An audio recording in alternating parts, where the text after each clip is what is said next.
العمري يا مجنون يا مجنون يا العمري، والله حسم العمري يا اسطوره يا كينج. يا اخوان انتهى الشوط الاول، باقي شوط، يا رب تكمل يا اخوان ونجيب الثاني والثالث. والله يا اخوان الحمد لله الشوط الاول كنا كويسين. تكفى اصمل وتكفى اصمل يا اخوان، باقي شوط، يا رب يا رب تكمل يا اخوان، ولا تصدقوا نتابع عشان نرجع. اكيد تشوفوا مباريات كاس العالم واي مباراه في العالم مالك الا ليت ب5 عند ضمان ده بعد تعليق بأعلى جوده من غير تقطيع. الحق الرابط في البعد.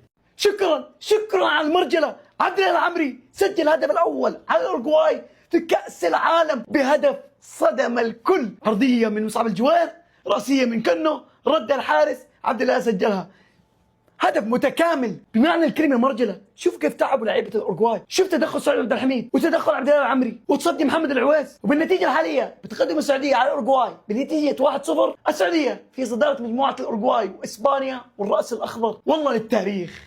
المنتخب السعودي يتقدم على الاوروغواي 1-0 عن طريق العمري، حرفيا تمركز هداف. ولا ننسى العويس. اي نعم عندي مشكله مع الاوفر رياكت حقه في التصديات، لكن والله العظيم انقذ فرصتين كان ممكن تكون 2-1 الحين للاوروغواي.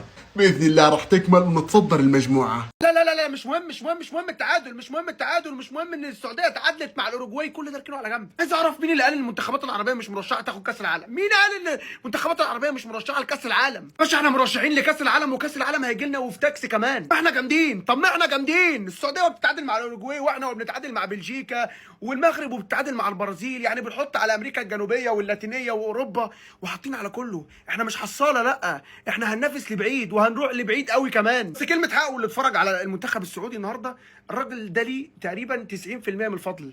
محمد العويس حارس مرمى منتخب السعوديه اللي تصدى النهارده تقريبا كل تصديات الاورجواي. من غيره السعوديه كانت تشيل، من غيره السعوديه ما كانتش تطلع بالنقطه دي، من غيره السعوديه كانت فاهم يعني تروح في. حتى الجون اللي دخل فيه مش غلطته بجنيه، هو الراجل صد الكوره رجعت لحد تاني حطها على طول، مش غلطته خالص. اقسم بالله العظيم يوم زي الفل، يوم زي الفل لما السعوديه ومصر والمنتخبات العربيه تفرحنا كده. نقطه بس انت بتلعب الاوروجواي، منتخب تقيل جدا، منتخب من المنتخبات القويه. بالتعادل مع الاوروجواي حاجه كويسه جدا. لسه عندك طبعا يعني للاسف مجموعه السعوديه صعبه، وعندك اسبانيا خدت برضو نقطه، يعني مجموعه كلها نقط واحده. ففي امل ان السعوديه تصعد في لسه، ويعني مبروك يا سعوديين. ألف مبروك لعشاق الأخضر السعودي. أقسم بالله شكرا لرجال الأخضر. اليوم تقدم مباراة كبيرة أمام الإيرجواي، وكنت أقرب الفوز. صحيح الإيرجواي كانت أخطر ب23 فرصة، لكن كيف سعودي تخاف وعندك محمد العويس قائد نادي العلا. التاريخ للتاريخ يا أبو لطيفة. تصدى ل9 أهداف. اعذروني حلقي تعبان وعرق والله من أجلك يا سعودي. أحبك يا الأخضر، يا عمري يا سعودي. نفوز على الراس الأخضر، نتأهل. بحلم بيك يا دور 32.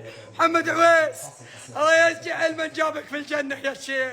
الحمد لله انه ربنا سترنا بالتعادل. كنا الشوط الاول افضل، لكن الشوط الثاني يا اخوان احنا بنفسنا اللي راجعنا وقلنا للاورجواي سجل علينا. والله يا اخوان مو طبيعي. العمري سجل الهدف الاول وكنا مره كويسين يا اخوان لين دخلنا الشوط الثاني، والعويس يصد وبعدين يصد صواريخ فالفيردي. شوف الاحصائيات اصلا بتنفجع على الاورجواي. شاتت 27 تسديده علينا يا اخوان، و10 منا على المرمى، واحنا 7 و3 تسديدات. حتى الاستحواذ كان للاورجواي ب 67. لكن يا اخوان في الاخير كثر الدق يفك اللحام يا اخوان. هم يشوتوا ويحاولوا من اول وجابوا الهدف. مجموعتنا معقده الحمد لله. اخذنا اليوم نقطه. لسه مباراتنا يعني ضد اسبانيا، ولسه بي كمان الراس الاخضر، فان شاء الله نتاهل كاحسن ثالث. رجل المباراة العويس، رجل المباراة. من تقريبا 24 أو 28 تسديدة ما دخل إلا هدف واحد. وإنك تراهن على حارس يلعب في دوري يلو ويلعب افتتاحية كأس العالم ويقدم هذا المستوى، يعني ما أشوف أخذ الإنصاف الكافي في هذا الموضوع. هذا التقييم أحس إنه هو ترى مو حقيقي. يعني المفترض العويس المان اوف ذا ماتش، يعني المفترض إنه هو أعلى تقييم بين كل لاعبين المنتخب. ما أعرف حتى لو عبد الله العمري سجل الهدف، ولكن أشوف العويس إنه هو رجل مباراة. يا جماعة لو فزنا والله قهر، أقسم بالله قهر. لكن ما عليه الحمد لله على كل حال. بس الحمد لله نقطة أحسن من ولا شيء، الحمد لله. أنا في المقطع هذا حاب أشكر أفضل لاعبين اليوم في المنتخب السعودي. أقسم بالله ما قصروا يمين بالله. أول واحد أبو لطيفة صمام الأمان. يا رجل أنت إيش ما شاء الله تبارك الرحمن. أنت أقسم بالله العلي العظيم رجل أقسم بالله. شكرا يا شيخ. كم شال كورة ما شاء الله، شال 5-6 أهداف على المنتخب.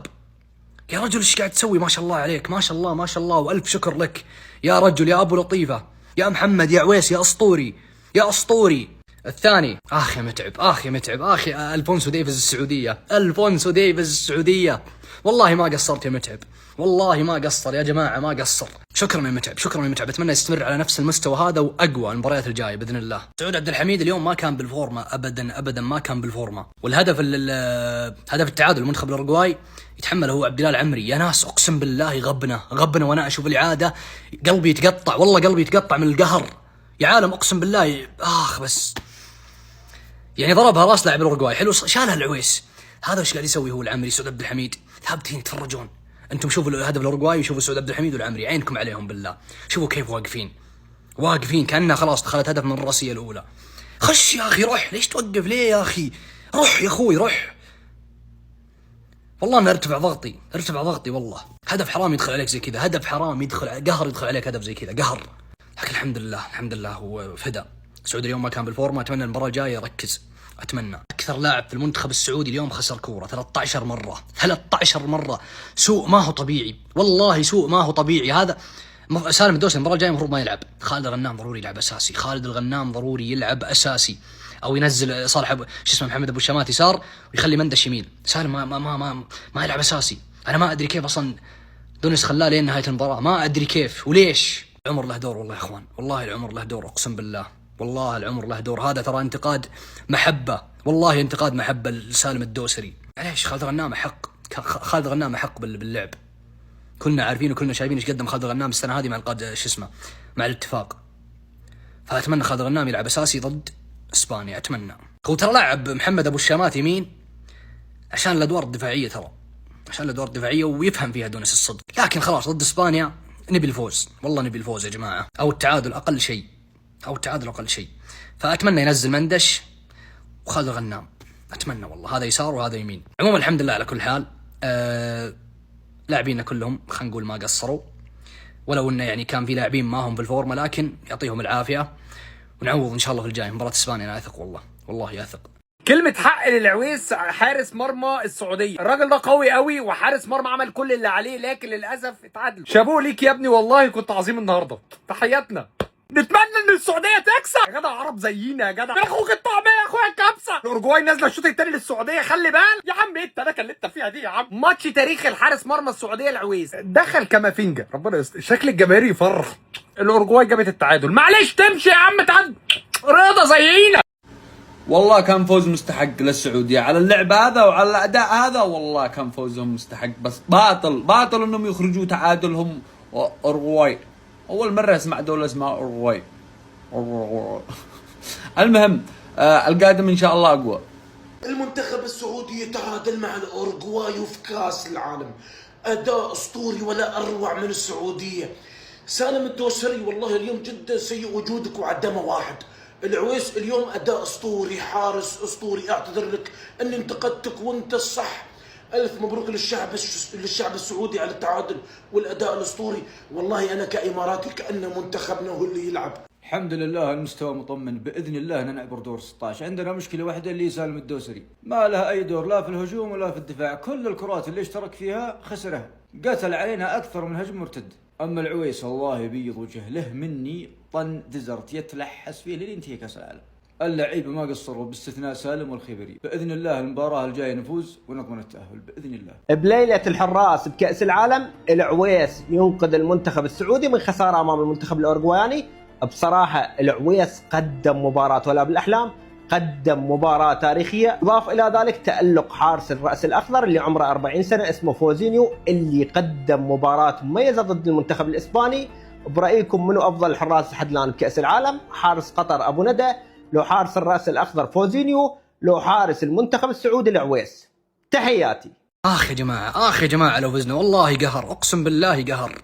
لكن ما عليه الحمد لله على كل حال. بس الحمد لله نقطة أحسن من ولا شيء، الحمد لله. أنا في المقطع هذا حاب أشكر أفضل لاعبين اليوم في المنتخب السعودي، أقسم بالله ما قصروا يمين بالله. أول واحد أبو لطيفة صمام الأمان. يا رجل أنت إيش ما شاء الله تبارك الرحمن. أنت أقسم بالله العلي العظيم رجل أقسم بالله. شكرا يا شيخ. كم شال كورة ما شاء الله، شال 5-6 أهداف على المنتخب. يا رجل ايش قاعد تسوي؟ ما شاء الله عليك، ما شاء الله والف شكر لك يا رجل يا ابو لطيفه. يا محمد يا عويس يا اسطوري يا اسطوري. الثاني يا متعب يا متعب يا الفونسو ديفيز السعوديه، الفونسو ديفيز السعوديه. والله ما قصرت يا متعب، والله ما قصر يا جماعه، ما قصر. شكرا يا متعب، شكرا يا متعب. اتمنى يستمر على نفس المستوى هذا واقوى المباريات الجايه باذن الله. سعود عبد الحميد اليوم ما كان بالفورمه ابدا ما كان بالفورمه، والهدف هدف التعادل المنتخب الاورجواي يتحمله هو عبد الله العمري. يا ناس اقسم بالله غبنا وانا اشوف الاعاده قلبي يتقطع، والله قلبي يتقطع من القهر يا عالم، اقسم بالله. بس يعني ضربها راس لاعب الاورجواي حلو، شالها العويس. هذا وش قاعد يسوي هو العمري سعود عبد الحميد؟ ثابتين تفرجون انتم، شوفوا هدف الاورجواي وشوفوا سعود عبد الحميد والعمري، عينكم عليهم بالله. شوفوا كيف واقفين كانها خلاص دخلت هدف من الراسيه الاولى. خش يا اخي، روح، ليش توقف ليه يا اخي؟ روح يا اخوي روح. والله ما ارتفع ضغطي والله. هدف حرام يدخل عليك زي كذا، هدف حرام قهر يدخل عليك هدف زي كذا قهر. لكن الحمد لله هو فدا. سعود اليوم ما كان بالفورمه، اتمنى المباراه الجايه يركز. اتمنى. اكثر لاعب في المنتخب السعودي اليوم خسر كوره 13 مره.